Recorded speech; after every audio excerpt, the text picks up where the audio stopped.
తెలంగాణ శాసనసభ బడ్జెట్ సమావేశాలు 5వ రోజు జరగనుంది. నేడు సభలో ప్రధానంగా బడ్జెట్పై చర్చతో పాటు ప్రజా సమస్యలపై చర్చ జరగనుంది. బడ్జెట్ సమావేశాలు హోరాహోరీగా సాగుతున్నాయి. ముందుకు క్వశ్చన్ అవర్తో సమావేశాలు ప్రారంభం కానున్నాయి. అనంతరం బడ్జెట్పై చర్చ జరగనుంది. వార్షిక బడ్జెట్లో వివిధ శాఖలకు కేటాయించిన నిధులపై నేడు లోతైన చర్చ జరగనుంది. ముఖ్యంగా విద్య, వైద్యం, నీటిపారుదల శాఖల పద్దులపై సభ్యులు తమ అభిప్రాయాలను వినిపించనున్నారు.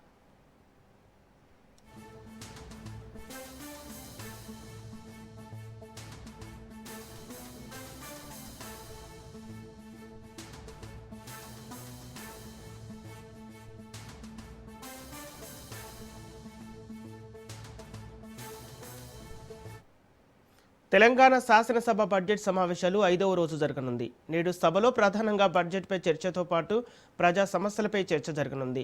బడ్జెట్ సమావేశాలు హోరాహోరీగా సాగుతున్నాయి. ముందుకు క్వశ్చన్ అవర్తో సమావేశాలు ప్రారంభం కానున్నాయి. ఇదే అంశానికి సంబంధించి పూర్తి డీటెయిల్స్ మా ప్రతినిధి సైదులు లైవ్ ద్వారా అందిస్తారు.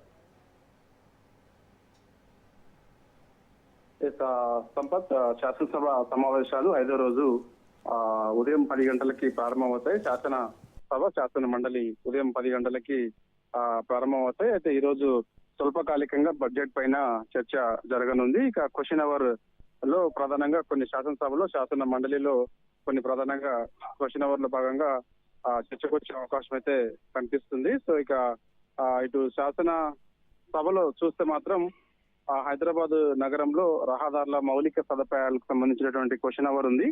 సో దానిపైన ప్రధానంగా చర్చ జరిగే అవకాశం అయితే ఉంది. ఇక ఎల్బీ నగర్ నుండి హయత్ నగర్ వరకు ఎలివేటెడ్ కారిడార్ నిర్మాణానికి సంబంధించినటువంటి ప్రశ్నకు సంబంధించి కూడా రాష్ట్ర ప్రభుత్వం నుంచి సమాధానం మంత్రి కోమటిరెడ్డి వెంకటరెడ్డి చెప్పే అవకాశం అయితే ఉంది. సో ఇక దానిపైన కూడా క్వశ్చన్ అవర్ లో భాగంగా రాష్ట్ర ప్రభుత్వం సమాధానం చెప్తుంది. ఇక విద్యార్థులకు విదేశీ ఉపకార వేతనాలు, అదేవిధంగా సంచార అంగన్వాడీ కేంద్రాలు, మన ఊరు మనబడి కార్యక్రమం, అదేవిధంగా చిన్న తరహా మరియు సూక్ష్మ తరహా పరిశ్రమలకు ప్రోత్సాహం, ఎల్దండ మరియు నర్మెట్ట మధ్య వంతెన నిర్మాణం, ఇండియన్ ఇన్స్టిట్యూట్ ఆఫ్ మేనేజ్మెంట్ ఏర్పాటు, స్వాధీనం చేసుకున్న వాహనాలకు సంబంధించినటువంటి పాలసీ, అదేవిధంగా స్వయం సహాయక సంఘాలకు నిధులు కేటాయింపు ప్రధానంగా ఈ క్వశ్చన్ అవర్ లో భాగంగా శాసన సభలో చర్చకొచ్చే అంశాలు. ఇక శాసన మండలిలో చర్చకొచ్చే ప్రశ్నలు చూస్తే ఒకసారి నాగార్జున సాగర్ ఎడమ కాలువకు మరమ్మతులు, అదేవిధంగా భద్రకాళి ఆలయంలో మాడ వీధుల నిర్మాణం, పరిణాముల క్రమబద్ధీకరణ, వాహన క్రాపేజ్ పాలసీ, సింగరేణిలో డిపెండెంట్ ఉద్యోగాలు, భూభారతి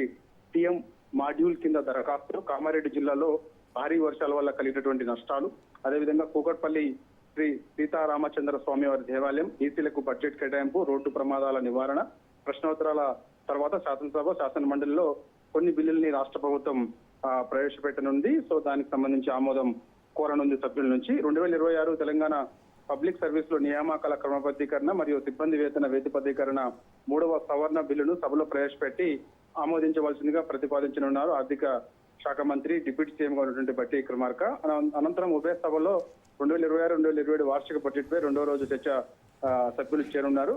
దీనికి సంబంధించి ఆర్థిక శాఖ మంత్రి బట్టి విక్రమార్క రిప్లై కూడా ఇవ్వనున్నారు. సో ఇక బీఆర్ఎస్ మరి కాసేపట్లో ప్రధాన ప్రతిపక్షంగా ఉన్నటువంటి బీఆర్ఎస్ పార్టీకి సంబంధించినటువంటి సభ్యులు, ఎమ్మెల్యేలు, ఎమ్మెల్సీలు గన్ పార్క్ వద్దకు రానున్నారు. ఈ రోజు ఒక వాయిదా తీర్మానం ఇవ్వాలని చూస్తున్నారు. సో దానికి సంబంధించి మరి కాసేపట్లో అధికారికంగా చెప్పే అవకాశం అయితే ఉంది. అక్కడ నుంచి గన్ పార్క్ వద్ద నిరసన చేస్తూ అసెంబ్లీకి ప్లకార్డ్స్ వెళ్లేందుకు కూడా సిద్ధం చేసుకుంటున్నారు. పెద్ద ఎత్తున పోలీసులు కూడా అసెంబ్లీ ముందు బైఠాయించి ఉన్నారు. సో ఎందుకంటే ఈ రోజు బీజేపీ పార్టీ మరోసారి అసెంబ్లీ ముట్టడి చేస్తామని కూడా ప్రకటించిన నేపథ్యంలో అసెంబ్లీ వద్ద 3 అంచెల భద్రత కూడా ఏర్పాటు చేయడం జరిగింది. నిన్న బీజేపీ అసెంబ్లీ ముట్టడికి పిలుపునిచ్చిన నేపథ్యంలో బీజేపీ కార్యకర్తలు పెద్ద ఎత్తున అసెంబ్లీ ముట్టడికి వచ్చారు కాబట్టి సో ఈ రోజు కూడా బీజేపీ అసెంబ్లీకి ముట్టడి ఇస్తామని చెప్పేసి కూడా పిలుపునిచ్చిన నేపథ్యంలో పెద్ద ఎత్తున అసెంబ్లీ ముందు పోలీస్ బలగాలు మోహరించున్నాయి. మరి కాసేపట్లో గన్ పార్క్ వద్దకు బీఆర్ఎస్ పార్టీ ఎమ్మెల్యేలు, ఎమ్మెల్సీలు అందరూ కూడా రానున్నారు. శాసనసభ, శాసన మండలి మనకి మరి కాసేపట్లో ఉదయం 10 గంటలకి ప్రారంభమవుతుంది. సంపత్.